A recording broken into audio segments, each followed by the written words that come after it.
It's 6 o'clock our time here in South Africa.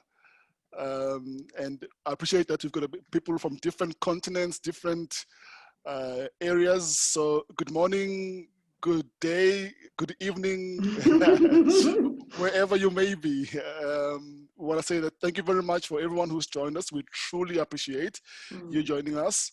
And thank you very much for Hilmon for agreeing to have this session with us. We're truly honored to have you do this for us, with us. My pleasure. Thank you, and we trust that this engagement will definitely impact our day-to-day in our lives as sales managers, as sales leaders, and as salespeople. To be able to do much better in what we're doing. So, as a way of introduction, just for everybody else, so that they know, we actually chose not to go the formal route in terms of having this conversation.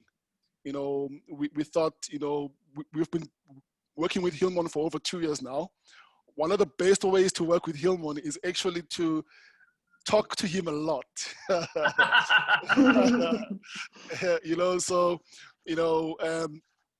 I think I speak to Hilmon almost every week, second week or so.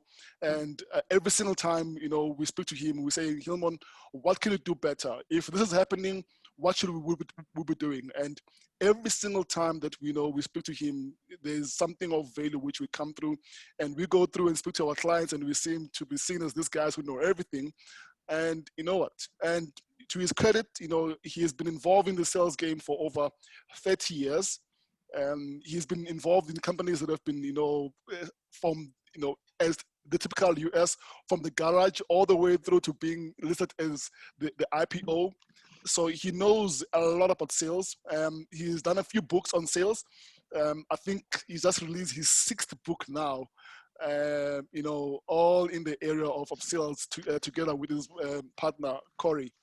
And so absolutely amazing to have him here on board. So how we want to work today, we're going to be, I'm going to be handing over this to Shayna. And Shayna runs our customer success team here in the company. So she makes sure that what we implement with clients works, basically. And so I thought, if anyone can do a better job in actually having a conversation and asking Hilmon a few things when it comes through to the area of coaching, which, by the way, in our experience, Hilmon, whenever we talk to the sales leaders here in Africa, that's one thing which it seems like they're lacking, and not lacking in the sense of maybe that they're not doing it, but really how to do it to the best ability and get results. And I mean, we've seen a few of job specs out there. Today we're looking at a few job specs out there. Very few job specs ever mention coaching as part of a job for a sales manager. So what, we just thought, let's just have it this time and and really get into a conversation with you. So to everyone who's joined us, even though you guys can't participate in terms of talking in the webinar, there is a Q&A session there, so you're able to just go click down there and click on Q&A.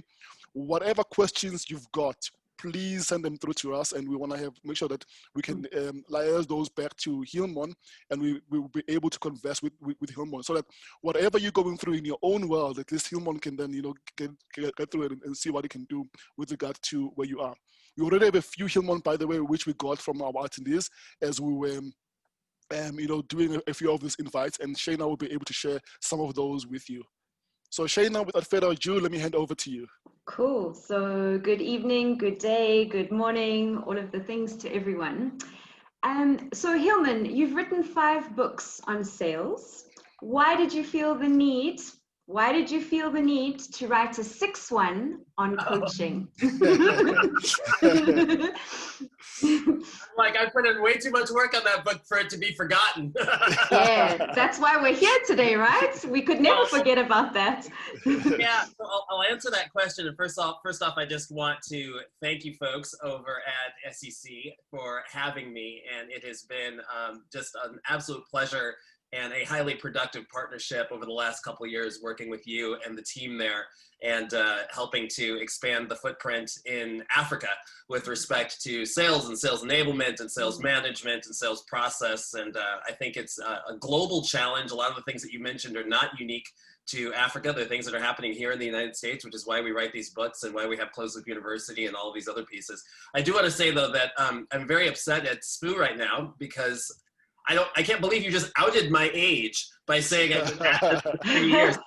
Just yesterday, someone said to me, I thought you were about 28, 32, and I was on the top of the world. And now I'm sorry. Now you So at any rate, so Shayna, to answer your question, which was why did I feel the need to write a 6th book on coaching? Is that correct? Yes, sir. Okay. So Corey and I, you know, it's the biggest challenge. First of all, it is the biggest challenge and the biggest opportunity that we've seen in sales organizations that range from, as Spoo said, a couple folks who happen to be in their basement or their garage and they've come up with a great idea and they're trying to scale their company and get funding as they grow towards an IPO, all the way through the folks who we work with who are Fortune 500, who have folks, you know, who are in these specific layered roles that start with frontline management, they move into director level, they move into a vice president level and all on up the chain. There is no rigor with respect to how to coach salespeople. And the challenge is that salespeople are not, just to state the obvious, right? Salespeople are not accountants. They are not admins. They are not even exclusively in a management function. They are a unique breed. It's almost like herding cats, because each salesperson is left to their own devices for how they're going to go about selling effectively, what they're going to do with their day, where they're investing their time and energy, how they are compensated, and the compensation is often variable. It is a very difficult thing to manage a salesperson, yet there is no construct upon which to do this. Corey and I actually just spoke to, here in the United States, the top business school is the Wharton Business School. We just spoke to their entrepreneurship class about the concept of sales and coaching and just the rigor and science around this.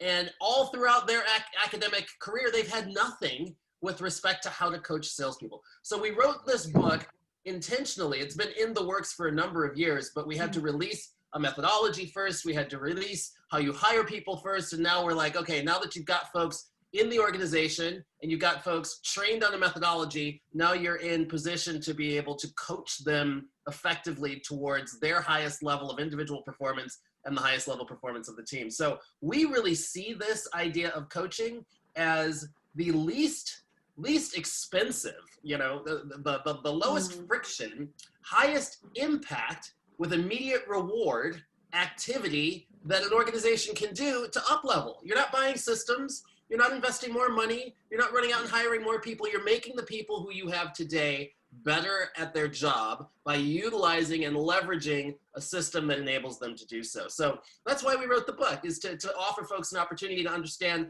how this has been done effectively. You know, in my 30 years, thank you again, of experience in coaching salespeople, we have an idea of what works well and what does not, of what is superfluous and what is essential. And we just boiled this thing down into a tight little framework that anybody can use fairly readily. That's the concept. Fantastic.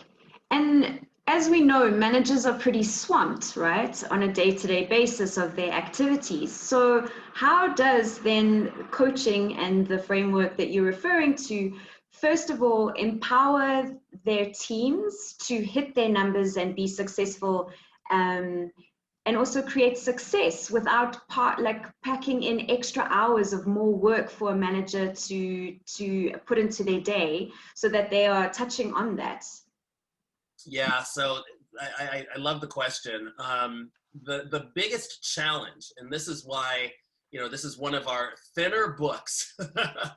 The biggest challenge for managers is you have a responsibility around accountability, right? Mm-hmm. So a lot of people think of coaching as me going to Shayna and saying, so how many calls did you make today? Yeah. Okay, and what's happening with this specific thing in your pipeline, right? That's not coaching. That's just accountability. That's saying, Shayna, you have a specific job function. You have a certain amount of activity that you're supposed to be accountable to that we've decided is going to correlate to success for that job function. So let me ensure that that's happening. Well, for most of us, even regardless of the size of a company, technology affords the opportunity to do that. If you've got a CRM, even if you're tracking things in a spreadsheet, I don't care what size your company is, I know how many calls you've made. I know how many of those calls were answered. I know how many of those calls were moved to the next stage. I don't need to come over to your desk and spend 15 minutes with you recounting to me in narrative form what I can learn through the data, right? So that's the first piece of management. And I'm not doing these in any particular order, but that's one piece of management, right? Another piece of management is the concept of mentorship, which is not coaching either. Mentorship is demonstrating by example how individuals can grow into the next level of their career because you've achieved it before, right? And mentorship is kind of an opt-in relationship between the employee and the supervisor. And sometimes that mentorship relationship is not direct. Sometimes I might report to Spoo, but I want to talk to Shayna because there are some things that I feel that she has an opportunity to offer me that'll help me to grow in my career. Another piece of management is the concept of hiring, right? Hiring and training. You should always be doing this if you're a growing concern. You're always looking for new salespeople that you can bring in. You're always training the salespeople that you've got so that their performance and their opportunity for skill set and obviously retention inside of the company continues to grow. The fourth piece you've got is the concept of leadership. You, if you are in a leadership role, have to be able to articulate to a salesperson how what they're doing every day, which is not easy, right? Salespeople face more rejection than I think probably maybe politicians face more, but I can't think of any other type of, at least in this country. I can't think of, that's all I'll say about that. But I can't think of any other job though that faces as much rejection as a salesperson. You know, my sister's an actress, but she doesn't go on 80 auditions a day, right? Then the average salesperson might be making 8 cold calls a day, right? So this concept of leadership and understanding, so Hilmon, you're in this role, this is how this role contributes to the whole and what it is that we're trying to achieve, right? Then you got this thing called coaching. Well, how am I gonna get to coaching when I gotta do all that other stuff? Not to mention, I know how to hold people accountable. I know how I got to where I am, so the mentorship piece is easy. I know what hiring looks like because if I'm in a management role, I've either gotten there because I've hired folks before, or I've at least been trained on how to run an effective interview process, right? And this piece around leadership, well, that's just a communication piece of me taking whatever my board or my management team has told us is our objectives and being able to communicate to that to someone. So this last piece, you know, this poor little piece called coaching, which is actually the one that has the biggest impact, goes completely undone, particularly because I don't know how to do it and I don't have enough time for it. So here's why it seems like such a time-consuming effort, because most people go into a coaching conversation unprepared, knowing that they have to have a dialogue around some kind of a performance thing that needs to shift, with no clear structure around that how that should happen. And you know what? It's not comfortable. Right? When is it comfortable to have the conversation where I'm saying to Shayna, you know, you're here today, we really want to get you to here tomorrow, and there's a challenge here that we have to be able to bridge the gap on for you to get there. Who wants to go have that conversation? So most people relegate it to email, or else they make a very overblown, you know, they get into this position where you wait until the resentment has built up where your salesperson is not doing what you want them to do, and then it becomes this like, you know, you better, and it's almost on that HR side of a performance improvement plan, or being able to say like, you know, if you don't get it done, you're not going to be here. So what we saw there, particularly with salespeople, was it wasn't for lack of want, it was for lack of opportunity and lack of skill that coaching wasn't happening. So the idea was, how do we build a framework pulling in all of the essential elements of a coaching process where an individual can go have these conversations with consistency and frequency, which won't take more than 10 to 15 minutes per salesperson of your time, right? That was the premise, is if you've got 15 minutes, how can we take that 15 minutes and have it have the highest impact? So that was the goal. Long-winded answer to your question, but I wanted to frame it. And that's amazing, because I think if you can have those high impact interactions with your team that you know within 10 to 15 minutes, that you can start shifting that lever towards that success, I think a lot of managers would be able to make sure that this starts to happen. Because That's often correct. we think it's like, you know, we get caught up in this having a meeting about a meeting, and then we're meeting about why we didn't have the meeting, and, you know, all of that. So with that high impact of just turning that into 15 minutes of having a conversation that yields results, that I would buy in totally, completely. Absolutely. And I think everyone on this webinar might, you know, like completely, like. Here's why you buy into it. Coaching. Even if you think of sports, right? Even the top athletes in whatever sport it is that you particularly follow have a coach. And why do they have a coach? Because the coach makes them better. And why do they continue to opt into the coaching process? Because they realize success. Who are the coaches that flame out? The coaches who do not help people to become better. So here's what happens when you leverage a coaching framework. I begin coaching Shayna on something. She begins to see the results in her performance. Those results in her performance, fortunately for salespeople, actually correlate to more money too. Not saying that every individual is money motivated, but whether it's recognition, whether it's money, whether it's freedom, whatever, however you want to distill the motivation of a salesperson, right? Sure. You begin to realize those results, which creates a culture of coaching because now you begin to seek it out. Now here's the second piece that begins to happen when you realize Hilmon is coaching you well and coaching you towards success, and that this is not a punitive conversation, nor is it a conversation that I'm bringing you to and just throwing a big elephant in the, not an elephant, what's the word I'm looking for? Let's just say throwing a big smoke bomb in the room where there's really no solution. I'm just saying, hey, Shayna, you're not getting it done. Let's go try to get it done, okay? All right, you got it, Shayna? Okay, good. That's what a lot of coaching sounds like, right? With no clear outcome, no clear path towards success, right? Well, let's say that I've got a framework within which to do that. Now I've got a person who's opted into the process because they're being successful. Their performance is increasing, which is driving them back into these coaching engagements with me. I'm leveraging a framework which doesn't take much time. And here's the final piece, which is the secret sauce. After a number of coaching conversations with me, you're going to become accustomed to that framework. So here's what happens. Salespeople begin to coach themselves. So what does that do for the sales manager? It frees up more time. Wow. If I've had some rigor around the types of conversations and how those conversations are managed and how I'm holding you accountable to the outcomes of those conversations, at a certain point, unless you really are, have the brain density of a crouton, you're going to say, well, I guess Hilmon's going to ask me about this. I better go in prepared. Or, hey, I got to talk to Hilmon in a week. I need to get my mess together, right? So what happens is, that whole saying of a rising tide floats all boats. Well, the whole organization starts to shift upward. Here's why that's important. In sales, one of the biggest challenges is this concept of the frozen middle. If you haven't heard that term, here's what it means. Usually on a sales team, you've got a star performer or two or three or, a top 5% that just crush it.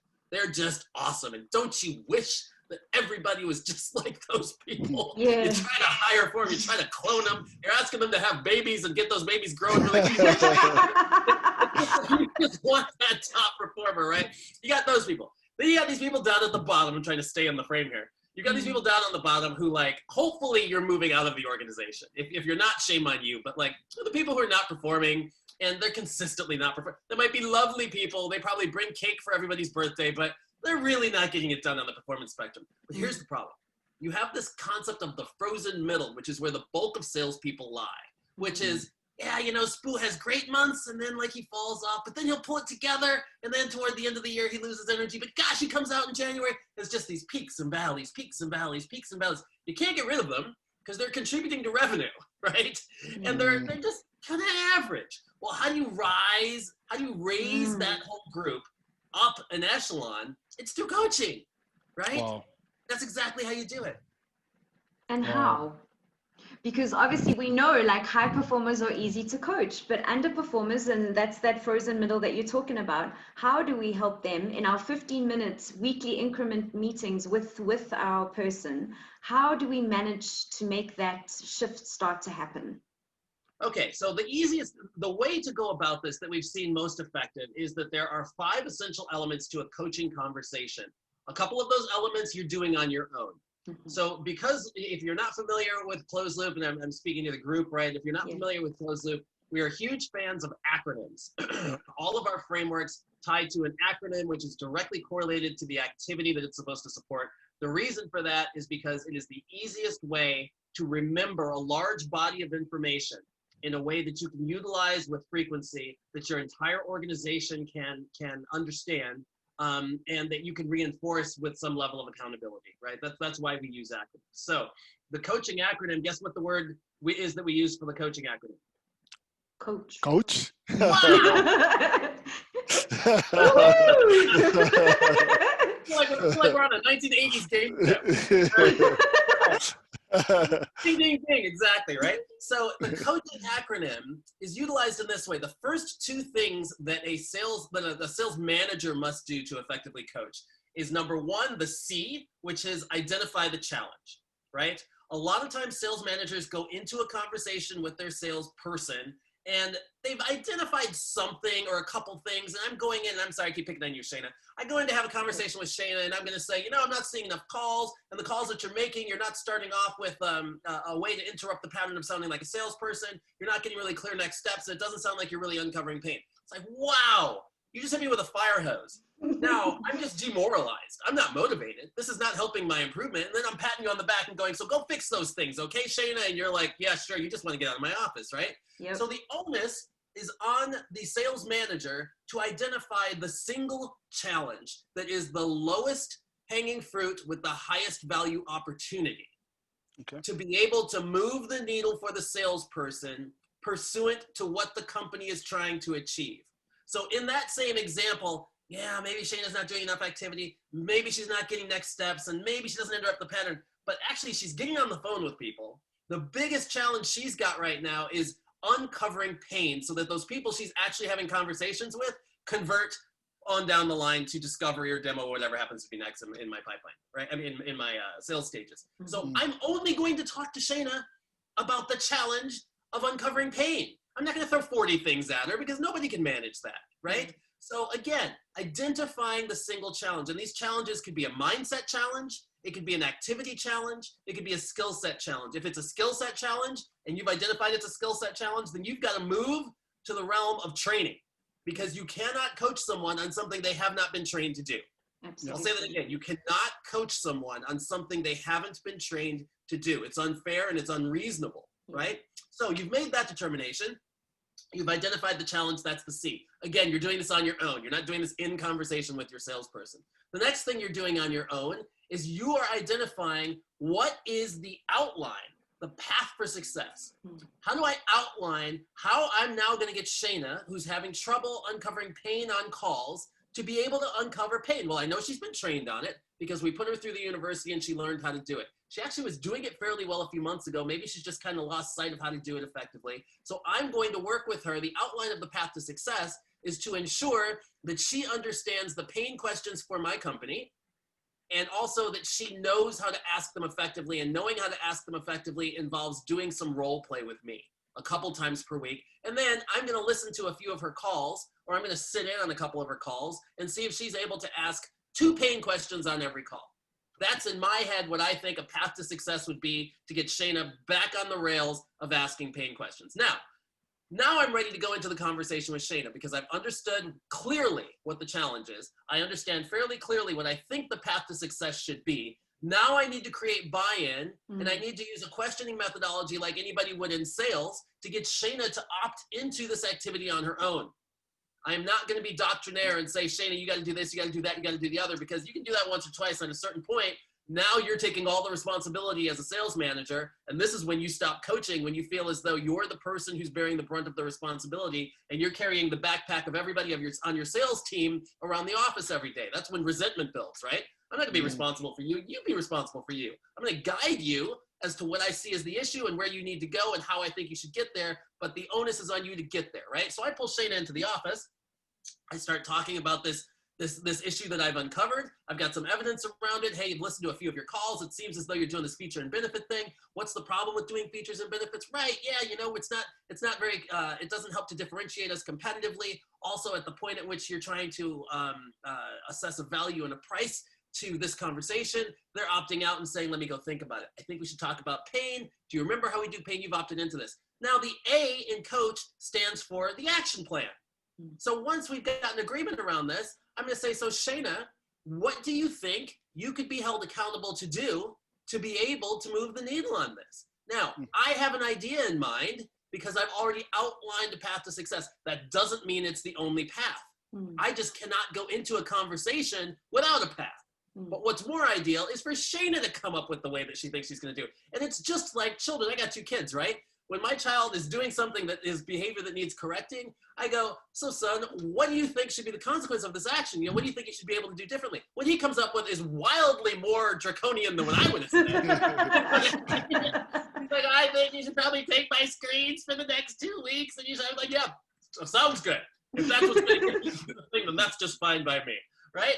Pat on the back. But it's the same type of situation, right? I don't mean to make light of a salesperson situation, but salespeople will often say, you know what? I think I need to review the pain questions. I probably need to role play. I think that I could ask 2 to 3 pain questions on a call, and maybe if you could review those with me, they will opt into it. And this is where you know when someone's coachable. When they're not opting into it, they're not a coachable person, right? When they're reluctant to do so, and if they're not coachable and they're not at the top of the rung, then you might have a problem and might need to move that person out of that seat and into some other kind of a role, right? So here we've created the action plan. The action plan should tie to whatever you're using. There are different things that people use that could be KPIs, it could be OKRs, what is that? Objective key results. It could be SMART goals. We like something called MET goals. They're all kind of the same. All those acronyms basically mean the same thing. You just need a method of accountability inside of the action plan, okay? And I'm almost done. So then the next piece, the biggest piece that sales managers forego, the next C in coach stands for consequence. You have to be able to articulate to a salesperson what the consequence is of either the action or the inaction that you're looking for. When I say the action that you're looking for, sometimes the consequence is not a negative. Sometimes the consequence is, hey, Shayna, you know, if you're able to do this, that, and the other, you're going to be moving up into a senior account executive role probably by the beginning of the year because you'll be able to convert at this rate. So is that something you're interested in? Then let's move toward that. That's a happy consequence, a reward-based consequence, right? Or it could be, hey, Shayna, you know, if you can't get people to opt into demos and you're yet again behind on your number for the quarter, what do you think is going to happen at the end of the year? What kind of decision are we going to have to make? The idea, though, is have the conversation up front. Grease the skids for what's supposed to happen next. It's a responsible thing to do. You want to make sure that there's transparency and clarity for the salesperson. And there's nothing worse than going to a salesperson and having to have that conversation when there's been no preparation for it, right? It's unfair. And it also just, then that also becomes the reason why you don't terminate people because it's uncomfortable again. I didn't let this person know that it's coming. Oh gosh, now we're here again. I got to go have this conversation, yada, yada.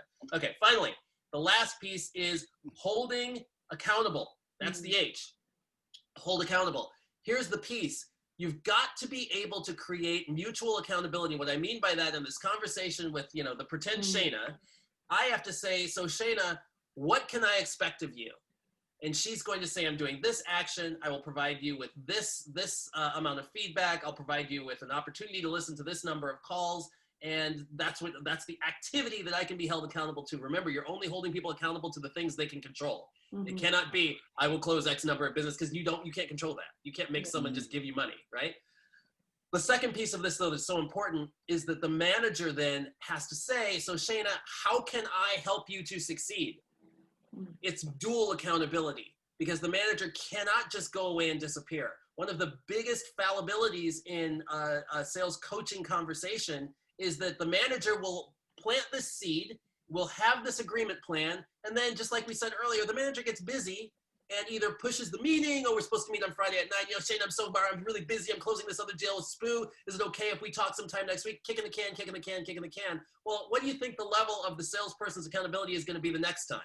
They're going to say, oh, you know, this is Hilmon. He's just got, you know, a bug going right now. And then as soon as this thing is over with, as soon as we have this conversation, he's going to forget about it and move on to the next person. And then you create this culture of a lack of accountability, which does not create velocity, does not create performance improvement, and does not opt people into the process. So again, challenge, outline the path to success, action plan, consequences, hold accountable in every conversation. Those conversations take 10 to 15 minutes. That's it. And so what I'm hearing is that feeds back to my first question of how we ensure that the manager's not doing a lot of overtime work in the behind the scenes to make sure that he's coaching or she's effectively coaching this person. It's sounding like the salesperson then starts to do the homework themselves and comes and presents their activities so that it's not a lot of extra hours that the manager's trying to sift through calls. That salesperson can then completely choose which calls that they are looking at, or there's an interaction that starts to take place. So as you say, you create that ownership that exists. When we roll through this, we have, and obviously you do too, the certification program for sales coaches, right? Where they go through the program of understanding how to do this on a deeper level, what this actually sounds like in a sales conversation. They've got access to ClozeLoop University, which has lots of role plays, et cetera. And then they certify out on their ability to do so, you know, with their own teams. And one of the biggest things that we have to coach the sales coaches on is not taking the burden themselves. Here's what a junior manager will say. They'll say, so Shayna, what I'm going to do is I'm going to listen to 5 or 6 of your calls, and I'm going to provide you feedback, and I'm going to, and then you know what? They come out of the conversation. Shayna doesn't have to do anything except show up, right? And now I'm here on Saturday and Sunday night listening to hundreds of calls from people trying to scrub through where things are. No way. Here's what's going to happen. Shayna, every Friday, send me 3 calls with a timestamp where you've done the pain question, and tell me, at minute 2.5 to minute 3 is where you asked the first pain question. The second pain question was minute 5.5 to minute 6. And I'm going to listen to those, and I'm going to validate that they were done. Now I've taken 2 minutes of my time versus 40 minutes of my time sifting through your calls, right? I'm still accountable, but this is your growth. Yeah. I want you to opt into your growth. And here's the thing again, once you've had to do that, as a salesperson, either you're enjoying the exercise and you like listening to what we call game film and it's helping you grow and that's great, or you don't like it. And therefore, you're going to ensure that every doggone call, you're asking pain questions so you're not stuck doing homework for Hilmon every Friday night. You know what I mean? Yeah, totally. And that lever starts to slowly shift. Yeah. Oh, not even slowly. It shifts quickly. Yeah. This may be something that I neglected to say in the beginning. This is I said that it is low economy, right? It doesn't cost anything because you've already got the resource. You've got the salesperson, you've got the manager, you're just teaching the manager how to make the salesperson better, right? Yeah. Yep. The other thing is this is in quarter, this is in month. When we go into organizations, we train teams how to do this, and this is the first thing we train. We train the managers how to coach before we roll out methodology, before we roll out playbooks, before we start talking about enablement and systems and things like that. We go, you've got 4 sales managers? Okay, they need to learn how to coach on whatever it is you're running right now. There's some expectation that you have of your salespeople that these managers need to now learn how to hold accountable and how to increase performance around. And we're going to teach them how to do that first out of the gate. And what that immediately does is it increases performance within weeks. I mean, it depends, if an organization has 3 to 4 prospects per month, then obviously it'll take a little longer. But if you're a higher velocity organization that has, anywhere from 10 opportunities and on up per salesperson, then this is stuff that happens immediately to impact results. And Hilmon, sorry. I've got a question right here. Somebody wants to know if they are a sales director, does this work for sales managers? Can they coach the sales managers using the same methodology? Absolutely. Absolutely. So here's how we roll it out. Salespeople this is the, I'm going to give you the, not best practices. This is the platinum way to roll this out. Okay. The platinum way to roll this out is to train your salespeople on the coach methodology. These are the people who don't have anybody that they report to, because you want them to understand what the expectation is going to be. You want them to begin to coach themselves. There are things that salespeople knows they are and are not doing well before management ever gets a chance to know, right? I always say that a salesperson knows that they are failing months before management knows that they are failing, right? So teach the salesperson how to coach themselves, which, by the way, is going to be the next book on coaching, which will come out next year. But anyway, it's Coaching Yourself to Greatness is the next book. But teach them how to coach themselves at this level, right? Then at the frontline manager level, teach them how to coach their people. Teach the director how to coach the manager. Teach the vice president level or executive level how to coach this individual. And then there's not typically a whole lot of coaching going on between the C level and VPs, but all the way down the line. So I love this question. I'm so thankful that this person asked the question. The thing that the reason this is such an astute question is because what you create then is a culture of coaching. So here's what happens. A vice president says to the director, what are your sales managers coaching your team on? That doesn't become an abstract conversation. It becomes very specific. The biggest challenge we've identified is that we're not getting next steps coming out of a demo, and we're doing too many features and benefits. So we've got everybody on a plan, action plan, to help move the needle on that. One conversation. Done. It doesn't, I mean, that took a minute and a half to even, that long to stage, right? This is why we use these acronyms, because you're taking this giant body of information, this giant body of activity, and distilling it into one word that the entire organization can get behind. Love that question. Thank you. And There's one more, sorry. no, fantastic, go. Sorry. um, will this work in any industry? I think this person is in a financial services industry. Absolutely. Absolutely. Okay. When you say financial services, are they? I guess you don't know the answer, but if you can have a back and forth, is it financial services like fintech? Is it banking? Is it who's the end customer? Not that it really matters, but who is the end customer? Okay, I'm asking now. I'll talk while you're answering that question. It works in any industry, absolutely. The things that change from industry to industry are the challenges that actually move the needle. Because again, you're not trying to create the perfect salesperson. You're trying to impact the performance that is going to make that person successful in your company. So this is another thing that we look at when we do assessments of salespeople, which we usually do at the very front end of an engagement with a company. We want to assess the salespeople so we know what we're working with. There are a lot of sales organizations that go out and, you know, they'll just say, I'll do a 1 week training for you, or I'll do this. And, you know, we like to be tied to the metrics of the organization and ensure that, and I know you're doing exactly the same things there, and ensure that the return on whatever investment they're making is directly correlated to the thing that the organization is trying to drive. So part of that involves doing an assessment of the sales team so we can come back and say, here are the areas that we have identified actually need to move in your company, given the things that you're trying to achieve. I'll give you an example. We just did one last week for a very large company here in the United States that just acquired another company.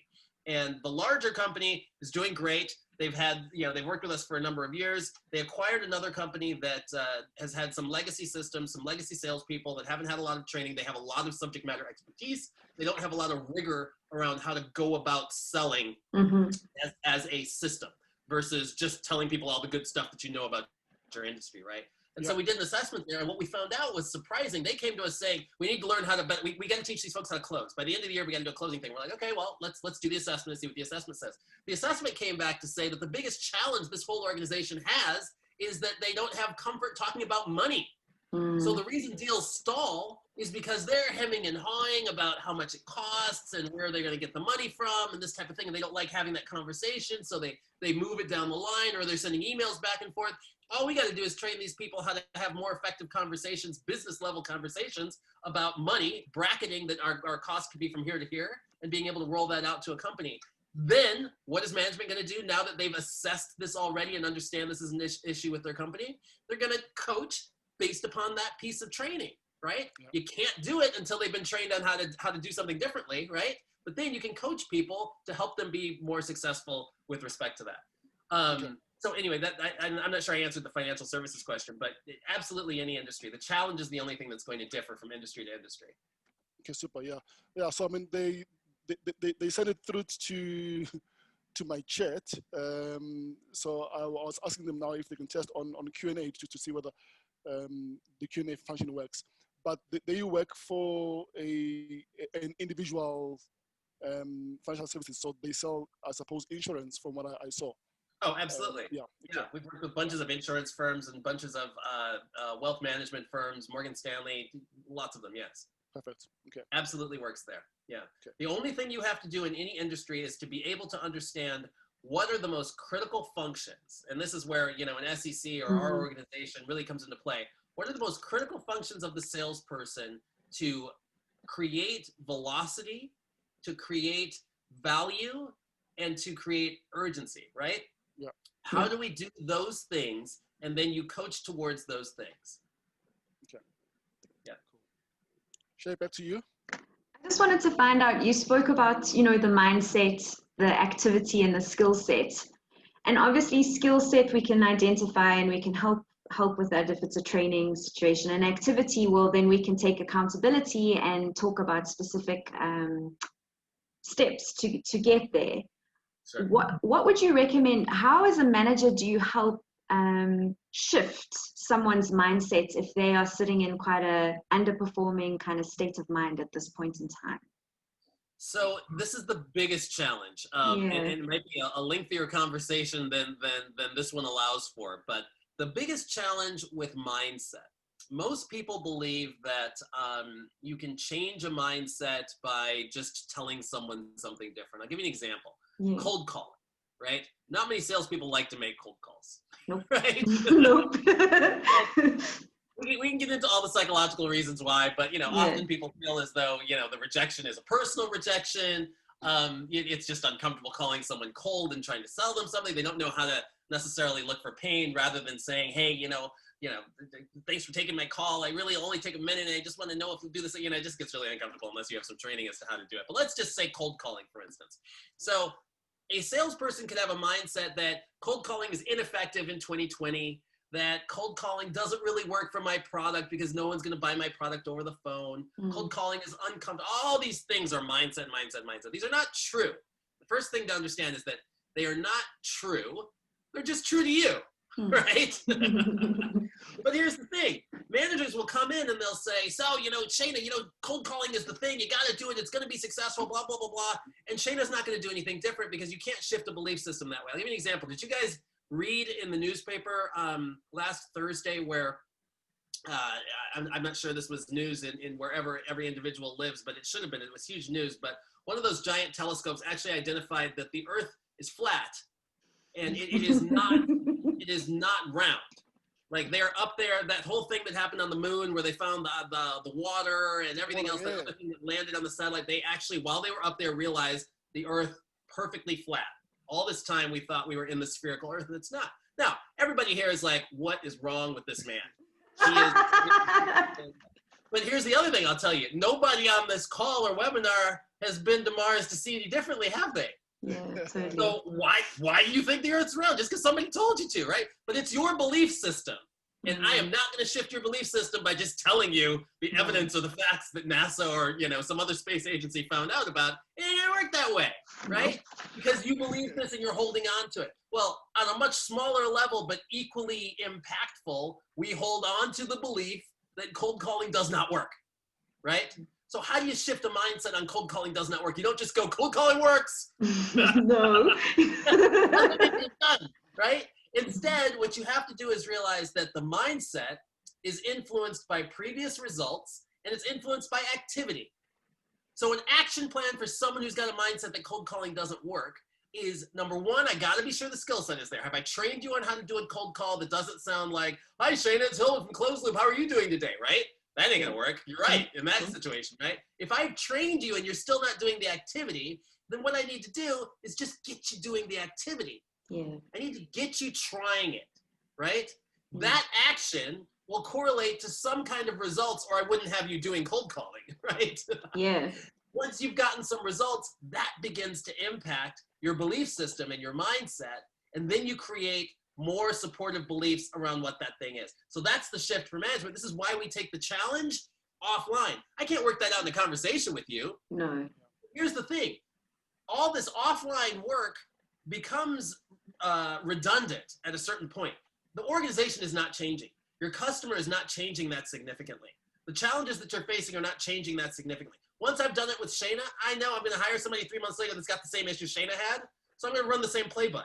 Yeah. Same thing. It's going to be like, so, hey, I understand you're struggling with uncovering pain. Here's what we're going to do that. You understand the reason for pain. Great. How are you going to hold yourself accountable? What do you need from me? Wonderful. See you next week. Like, that's just it. That's the idea. So the short answer to how you handle a mindset challenge is identifying what the mindset challenge is, and then identifying what is the activity you can hold a salesperson reasonably accountable for that will help them to realize a shift in mindset based upon the results that they're going to receive. And I mean, I don't mean to, I also don't, sometimes, on these webinars, everything sounds like so easy. It's like when you watch those cooking shows and they've made some beautiful souffle and then I go to try it and it's like, what the heck?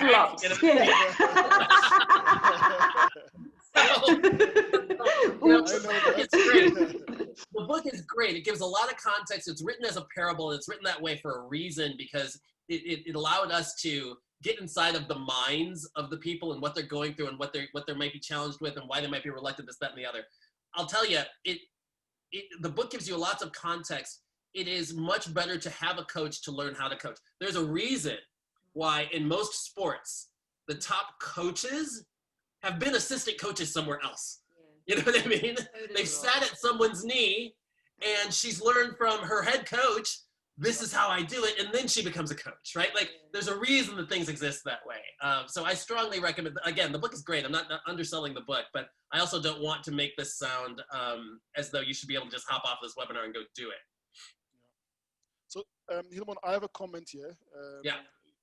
And well, somebody's saying that, obviously through what we've gone through now with COVID-19, some companies had to change their sales process, because they can't face prospects face to face. And coaching can be one way to make sure that the salespeople can easily adapt to where we are now. Yes, yeah. It is. So we have always been huge proponents of coaching.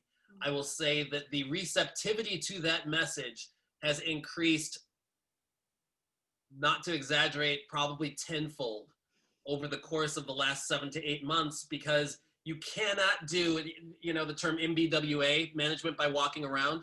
This is like, that was like a real thing, right? That when you're in an office, I can bop over by Shayna's desk and sit down and have an ad hoc little informal conversation, and I can go check in on Spoo. Oh, Spoo, I heard Spoo's conversation. That isn't happening anymore. In the United States, I know South Africa is back to work, but United States, we're all still sitting at home. I'm sitting in my home office right now, which is not that, by the way. God, that would be nice one day. Keep buying those bucks. No, just kidding. No, but really, so what are they afforded? Well, I'm not going to have hour-long kind of narrative-oriented, meandering conversations with each of my salespeople every week. But what I can do is put 10 to 15 minutes on the calendar and pop into a Zoom conversation that has some formality and some rigor behind it, and check in on things. And here's what people have found, which is so cool. They've found that they've established some rigor around that relationship, which has created momentum. Folks who are sitting at home are opting into these conversations because it's not like management is circling around you all the time and feels oppressive. You're actually, if you want to succeed in your role, you're actually reaching out going, how can I get more from you? What can I be doing better? How can you help me be successful here? And so the interesting turn of events has been that this has created a greater receptivity to the culture, and folks have been more able to roll it out by just saying, because of COVID, because of work from home, because of XYZ, we're rolling out a coach framework which will enable you to be more successful and us to be able to be more accountable to your success as well. And that's just, that's had a significant performance impact. We had 4 clients over the course of Q3 have their very best quarter ever. Now, keep this in mind, best quarter ever. Not selling hand sanitizer, not selling face masks, not selling, you know what I mean? These are companies that do other kind of business and that have been around for over 5 years. And the reason for that is because they came to us quickly. They're like, we've got to shift. We've got to do something different with our messaging. We got to do something different with our people. And we want to be able to ensure that they are poised for success. They rolled this stuff out quickly and have benefited from those results. So it's, they always say, I hate to talk about silver linings in the face of so much, death and disorder. There is a responsibility, though, for us as business professionals to continue to look for ways for the business to thrive, for our people to thrive and be successful. And those who are not approaching this current economy and this current situation from the vantage point of scarcity and fear, and instead are looking for the opportunity and the way in which they can continue to grow and continue to deliver their services and continue to impact their customers in a prosperous way, are those that are going to succeed. I mean, this has happened throughout time. This is not the first time that a plague has occurred. It's not the first time that economic challenges have occurred in all of the countries that we live in. And if you look back, often on the coming out of those have been created more successful companies and more successful entrepreneurs than ever before. So our role is to coach people to that sort of existence. Hilmon, I know we have about 10 minutes left. Yeah. One more question that just came through now, so I'm gonna read it all. The previous management had a ruthless way of managing all sales individuals by even jumping the sales managers and going after their teams directly. And the sales guys feared this method, but it got things done, actually. Now, the new management is different and want a philosophy of coaching. and not fear to be implemented when doing the work. Most teams have become lazy now and complacent. How then do we get the balance of both methods and performance, if that makes sense? So you can't, it does, I think the question makes sense. You cannot do carrot and stick and coaching. It doesn't work. What you've already done in a carrot and stick society is you've created a culture of fear. And when you are in a culture of fear, the people who are working inside of that culture are motivated by a movement away from pain, right? So people in any organization are motivated by reward, or they're motivated by pain, right? If either one, you want to move towards reward, you want to move away from pain. That's the idea, right? And when you're in the middle, you're sitting in this area, which we call kind of homeostasis, which is the comfort zone. That's the happy place, right? So right now, what the organization has done, which is unfortunate, is it's created a little bit of paranoia where there is not going to be any trust. If there is new management, and I don't know the organization, I don't know the ins and outs, I don't know if new salespeople have come in or what management did to placate the issues that happened before. There's some things around compensation that could occur. I don't know if the organization is thriving from the standpoint of all of the salespeople are doing really well. I don't know what you sell. I don't know any of that stuff. So take this with a grain of salt. But given the little bit of information that I've been provided, the biggest coaching challenge then is not going to be systemic with relation to the sales team. The biggest coaching challenge is going to be cultural. So when we're looking at challenges, the challenges aren't just challenges that occur inside of the sales process. We've got the same organization that I talked to you about that just acquired another company. They have two completely different cultures. They had a culture over here with these people who are, in their late 50s and 60s who have been selling this thing and have subject matter expertise, which is deep. And then this other organization over here that's got a bunch of 20, 30 something recent college grads who are fast, go, but don't know squat about squat. Right? Yeah. So one of their big challenges is bringing it together. I can say that because I've had 30 years of experience. Oh, you old wise one. But no, really, their biggest challenge right now is a cultural challenge.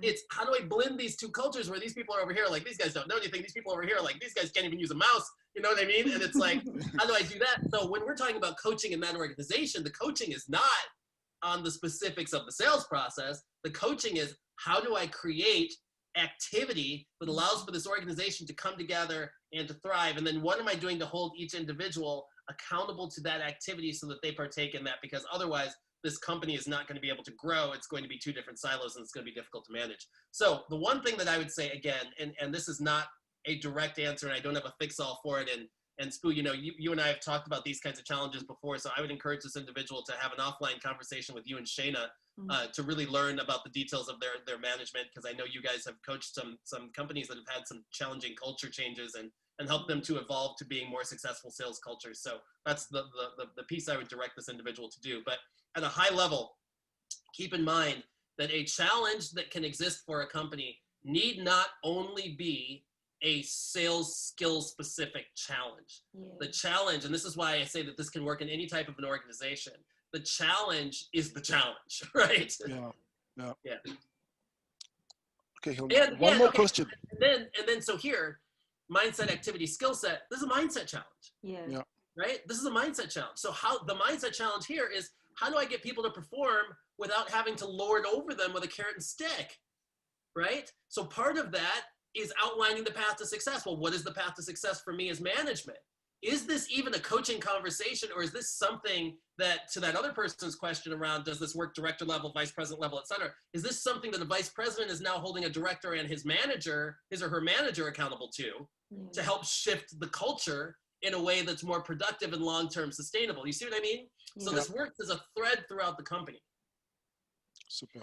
And it's almost just to interject quickly, it's almost like that ultimate outcome, and then you reverse step back down to start those incremental little shifts. Absolutely. As we often say, how do you eat an elephant? Like bit by bit, One little bit at a time. And so here's the challenge though. The challenge for management is to understand what that end state is and be able to reverse engineer that path to success. And I'm glad you brought that up, because sometimes it's difficult to start from here and figure out how to get to here. It's much easier to imagine yourself here and then figure out how you got there and then say, oh, today, this week, this is the thing. Yeah. Next week, that's the thing, right? And then be able to manage and celebrating those successes. The one thing, and I feel sorry for this individual that's in this company. I hope they're part of the new regime that was brought in to create a better culture.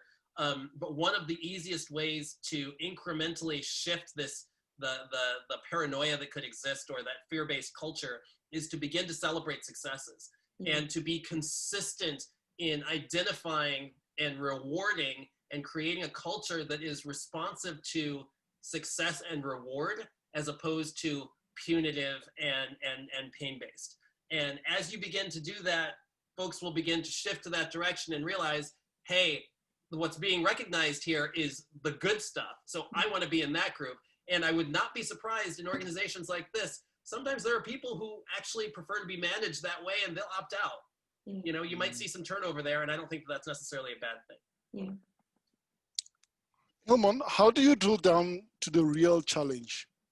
The reason is when you have a region that doesn't make target and you start asking what are the challenges, and then they respond to things like, no, there's no challenge, it's just the economy, or there is no challenge, it's just that the area which we are operating in does not have much opportunities.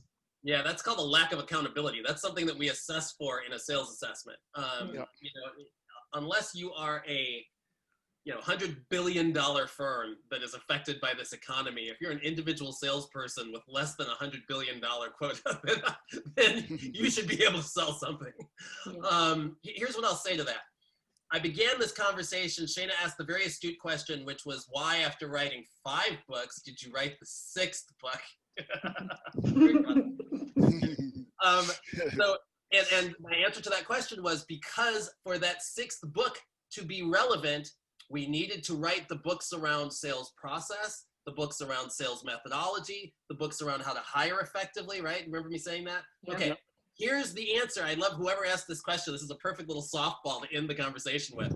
Here's the reason why. Because you're not asking your salespeople what the challenge is. That's like me going to the doctor going, so Hilmon, how do you diagnose yourself? Well, I've been on WebMD and I think I've got XYZ and I think you should prescribe X. No, absolutely not. The role for you as a manager is to be running a system and a methodology that helps you to, absent of subjectivity, just in a completely objective way, identify what the problem is. So I know if things are not converting from stage to stage, it's because at the top of the conversation, they're not identifying next steps. They're not getting agreement on next steps at the end of the conversation. They're not uncovering enough pain, and they're not making that pain urgent. I know this because I run a system that allows me to identify these things in the sales process. So I'm not going to a salesperson and letting Shana tell me, well, it's not happening because of the economy. No, I'm going to Shana going, you know why the conversations are not converting? Well, it's because at the top of the conversation, you didn't get a next step. Inside of the conversation, you didn't listen to Spoo when he was telling you his pain. Hear this piece right here where he said, da la la la. Okay, well, that thing was Spoo's problem. So how can we, that's what your job is as a sales manager, which is why I said the C and the O of coach are all on you. And you are made more effective in doing that and drilling down to the actual challenge when you have a system that affords you the opportunity to do so. If you got everybody shooting from the hip, and I got Shana selling one way, Spoo selling one way, Hilmon selling another way, Corey selling another. You can't run that. You can't run that at all. I can't hold Spoo accountable to something I haven't told him he's supposed to be doing. You can tell I have a little passion behind this. Yep, absolutely. Cool. All right. Yeah. Thank you, Hilmon. Thank you. I'm going to hand it over to Spoo to wrap it up. Cool. So, I mean, Hilmon, what can I do tomorrow just to move the lever a bit to my success? Something that's practical. Please tell us in 1 minute. 1 minute, and you are a sales manager? Yep. Yes. Okay. Folks on the call, what can they do tomorrow? The biggest thing you could do tomorrow is to begin to look at your sales team from a macro level and begin to understand what are the bare minimum things that would help us to succeed in this economy. Are these things uncovering pain? Are these things getting more conversations? Are these things, what are these things? And be able to identify 4 of these things. 4 or 5 of these things, then go back and look at your team and see if they're doing them.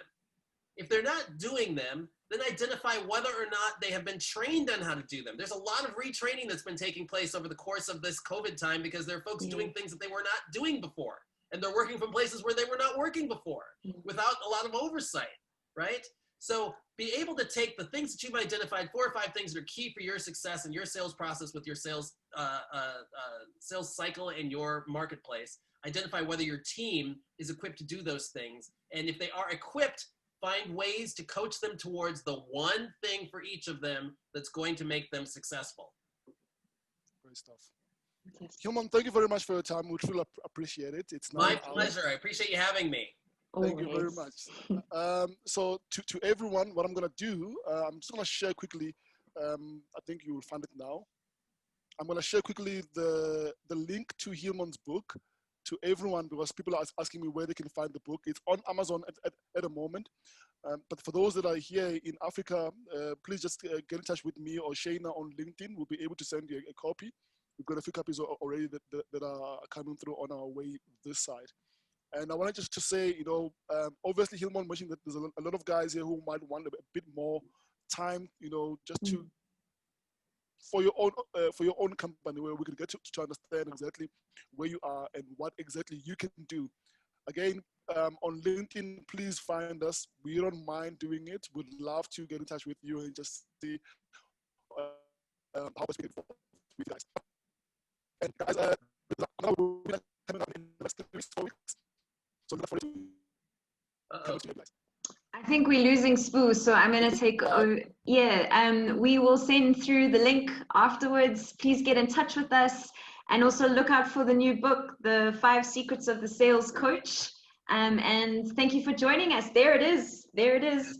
Have a beautiful evening, everyone. And thank you so much for joining us. Take care. Bye-bye. Bye now.